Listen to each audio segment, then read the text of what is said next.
بات کیا ہے؟ یا ایھا الذین آمنوا کتب علیکم الصیام کما کتب علی الذین من قبلکم لعلکم تتقون. تمہارے پر روزے اس لیے فرض کیے گئے ہیں اے اللہ کے بندو، روزے اس لیے فرض کیے گئے ہیں لعلکم تتقون، تاکہ تمہارے اندر تقوی پیدا ہو. روزے کا اصل مقصد کیا ہے؟ کہ بندے کے اندر تقوی پیدا کرنا. تقوی کیسے پیدا ہوتا ہے؟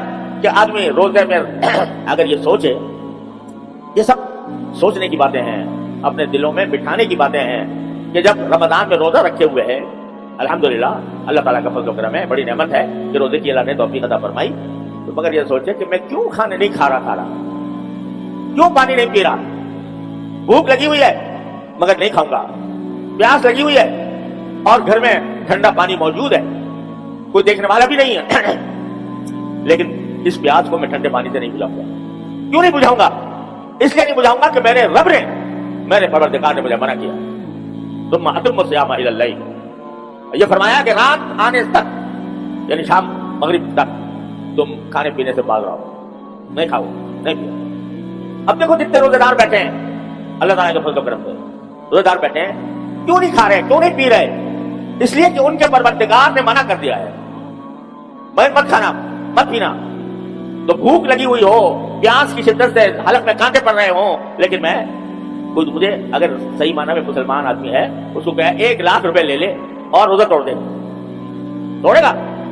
کیسے ہی کیسے گیا مسلمان ہو، لیکن اس کو کوئی پیشکش کرے کہ 1,00,000 روپے لے کے روزہ توڑ دے، نہیں توڑے گا. کیوں نہیں توڑے گا؟ اس لیے کہ کہتا میں اللہ کا بندہ ہوں، اللہ نے مجھے اپنے فضل و کرم سے یہ نعمت عطا فرمائی ہے کہ مجھے بھوکا پیاسا رکھ رہے ہیں. اس لیے رکھ رہے ہیں تاکہ وہاں جا کر جو مجھے پلائیں گے، وہاں جا کر جو کھلائیں گے، اس آخرت کے اندر پہنچنے کے بعد وہ اس کے آگے یہ دنیا کا کھانا، دنیا کا پانی ہیج در ہیج. اس واسطے میں نہیں توڑوں گا. یہ کیا ہے جو تمہیں دوڑنے سے باز رکھ رہا ہے؟ یہ تقویٰ ہے، یہ تقویٰ ہے کہ میرے اللہ تبارک و تعالیٰ نے مجھے روک دیا، میں نہیں رکوں گا، میں روزہ توڑنے والا نہیں. یہ تقویٰ اللہ تبارک و تعالیٰ کی تقویٰ کی مشق کرا، اور تقویٰ کی مشق کرا کے یہ دل میں بٹھانا چاہتے ہیں کہ تم اللہ کے بندے ہو، اور بندے کا کام یہ ہے کہ جو آقا جو حکم دے دے وہ یہ دیکھے بغیر کہ اس میں مصلحت کیا ہے، اس میں حکمت کیا ہے، اس میں فائدہ کیا ہے، بندے کا کام یہ ہے کہ اس کو بجا لائے. خواہ تکلیف لگ رہی، تکلیف ہو رہی ہو، خواہ پریشانی ہو رہی ہو، لیکن میرے پروردگار نے مجھے یہ فرمایا میں یہ کام کر کے رہوں گا، اور جس چیز سے اس نے روکا ہے اس سے رک کے رہوں گا.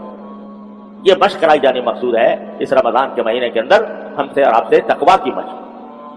اب ذرا سا اسی کو رخ بدل کر دیکھیں کہ مشق کیسے کرائی جا رہی ہے، کہ ایک ایسے طریقے سے کرائی جا رہی ہے کہ بھئی ایک نظام بنا دیا پوری دنیا کا کہ یہاں دنیا میں جہاں مسلمان بستا ہے وہ اس دن میں کھانے پینے سے پرہیز کرے گا.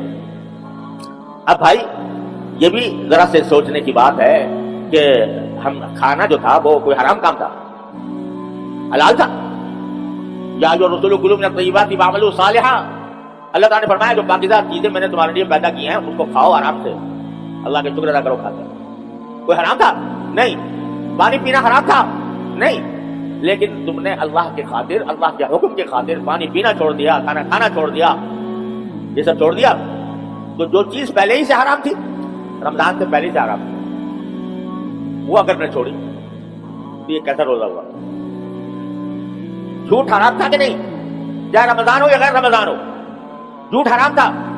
اگر کھانا پینا جو حلال تھا وہ تو چھوڑ دیا، لیکن جھوٹ جو حرام تھا وہ نہ چھوڑا، تو یہ عجیب بات ہو گئی کہ بھئی یہ ایک طرف تو کہہ رہے ہو کہ میرے مالک نے کہا ہے کہ کھانا چھوڑ دو، اسے چھوڑ رہا ہوں، لیکن دوسری طرف مالک نے یہ بھی تو کہا ہے کہ جھوٹ نہ بولنا، وہ نہیں چھوڑتے. اور مالک نے یہ بھی تو کہا ہے کہ غیبت نہ کرنا، وہ نہیں چھوڑتے. تو یہ کیا بات ہوئی کہ حلال چیزیں تو چھوڑ دی اور جو حرام چیزیں تھی وہ نہ چھوڑی؟ جھوٹ بولنا نہ چھوڑا، غیبت کرنا نہ چھوڑا، آنکھوں کا غلط استعمال نہ چھوڑا، دوسروں کے سامنے زبان درازی اور دوسروں کو دل سے ستانا یہ نہ چھوڑا. تو بھائی یہ کیا بات ہو گئی کہ حلال چیزیں تو چھوڑ دی اللہ کے کہنے پر، اور جو حرام چیزیں تھی وہ اللہ تعالیٰ کے کہنے پر نہ چھوڑی؟ تو یہ تو کوئی مزیدار روزہ نہ ہوا، یہ تو ایک ظاہری روزہ ہو گیا.